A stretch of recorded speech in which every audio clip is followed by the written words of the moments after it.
wanted quick returns, others wanted a nice apartment in the sun, but some British investors have got considerably less than they hoped for when they put their money into the booming Dubai property market. Channel 4 News has been investigating the largest private property company in the Middle East, called Dammam. It sold off planned flats in more than 50 developments in Dubai, but so far only 6 have been completed. Many investors this programme has spoken to are angry and concerned about the future of their properties. Our business reporter John Sparks has been to Dubai and has this exclusive report.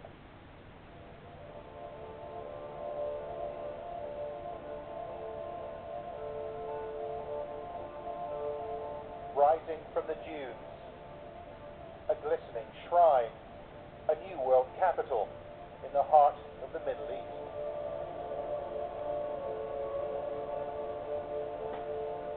They called it the Miracle City.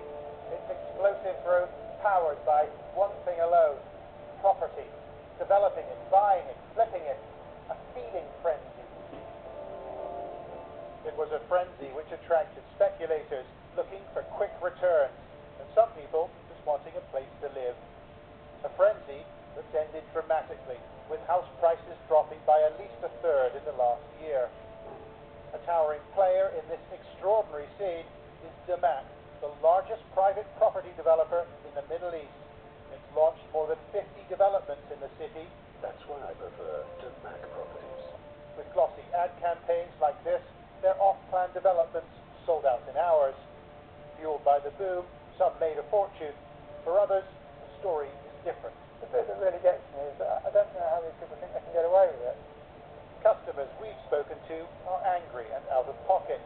It's the other side of this seductive tale.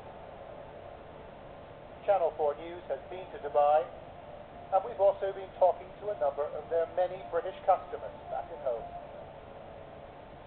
I feel cheated and frustrated when I look back at the way the bank has treated me and the investment that I've made with them. David Hunter from Oxfordshire bought an off-plan flat in Dammam's Lotus development.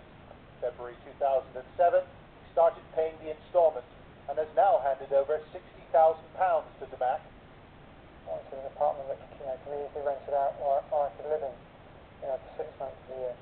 Here is the Lotus development, as seen in a sophisticated marketing video. It presented an image of the sort of luxury David Hunter was looking for. According to Mr. Hunter, a Dammam representative told him that construction had already started on the development, but 3 months later, he discovered that nothing had happened on site. In fact, nothing could happen because the land was occupied by a large building housing UNICEF. Mr. Hunter thinks he should have been told from the start. Well, there can't be a Lotus building and a UN building, so which one's there? We discovered that Dammam was selling property off-plan before it had the land for those developments in its possession. An internal document shows that last summer this was happening with 21 of its developments. The Dubai government outlawed this practice in August last year, but it was previously standard in the Dubai property market. Many of Dammam's customers we spoke to are very concerned as construction doesn't appear to have started on their developments. Channel 4 News has seen an internal Dammam document from late last year, which states that construction for nearly a quarter of its developments, as envisaged in these detailed illustrations, were on hold. Harrow resident Imran Rasool feels he was misled by Dammam on the progress of his development. He bought an apartment in Flamingo Heights 18 months ago. He's paid 3 instalments, totaling £70,000. I asked them in writing what the current status was before I made my investment, and I was assured that foundations had been laid and that construction was well underway at the site. In February, Dammam told Mr. Rasool that his property had been delayed. When Channel 4 News visited Dubai, we found the site where Flamingo Heights ought to be. Still no foundations, in fact, no evidence of construction at all, just piles of sand.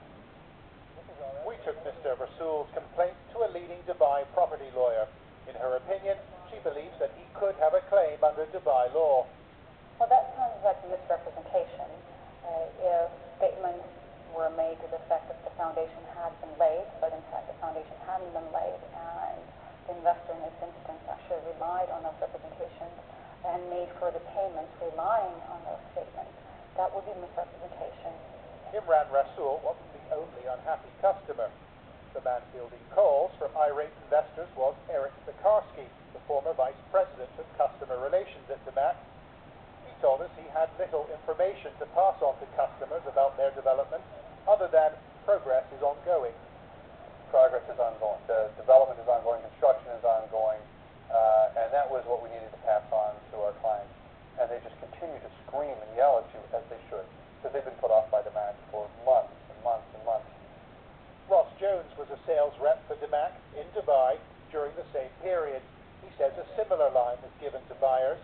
We were told to tell them that the progress was going along okay. We were told to tell them that they would get this amount of return, that this would be the yield. DMAC did offer some customers an alternative, a flat in another development, either built or nearer to completion, but many investors have rejected this offer. With little sign of construction, many customers Channel 4 News has spoken to wanted to get their money out. They wanted a refund, but there was a problem. I have asked DMAC for my money back. They have said that they don't have a refund policy. We made contact with a former senior manager at DMAC who wishes to remain anonymous. He said the company took a tough line on refunds. No refund. Absolutely none. So, you have a no refund policy. And what can the investor do? You can't put a rabbit out of the hat and say, I need the money. And you can't get the money, and he's up against the wall now. We're all right. We're not going to refund that money for you. Many investors we've spoken to have been left with a difficult choice. Hang on and keep paying, hoping their property will be built soon, stop paying and walk away, or take the company on in the courts. Imran Rasool is now considering legal action, and David Hunter has got himself a lawyer. You get past frustration, you get past, you get to anger, you can't physically do anything about it. DMAC deny any allegations of wrongdoing and said those people Channel 4 News had spoken to were not a representative group. It denied there was any intention or policy to mislead customers. It said that as late as September 2007, it expected to receive the land for David Hunter's development by the following month. With regard to what Mr. Rasool was told about the Flamingo Heights development, it said, it is possible to have a rogue element who communicated information which was inaccurate and was not endorsed. It said the Flamingo Heights project tender is due to go out shortly. DMAC said it has not cancelled any projects in Dubai and has 11,313 units under construction. Any reference to on hold could mean a day, a week, or maybe longer. They said a third of a project has to take place behind the scenes before customers will see any progress on site. It confirmed it did not have a refund policy except within the provisions of the regulatory framework. For years, Dubai was seen as an extraordinary symbol of the global boom, but the optimism and the excitement that went with it have evaporated now, leaving some investors frustrated